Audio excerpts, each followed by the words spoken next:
Our tourism sector made history last year, recording the arrival of 10.5 million visitors from overseas. We must now promote unique cultural, historical, and natural attractions of our country to reflect our country's identity. This can include traditional festivals, cultural areas in our country, local crafts, historical sites, and natural landscapes across the country in rural areas as well.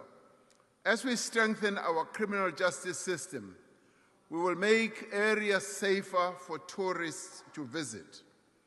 In the coming year, we will extend the electronic travel authorization system to all countries that require visas, enabling applications for tourists to be processed digitally within a 24-hour period.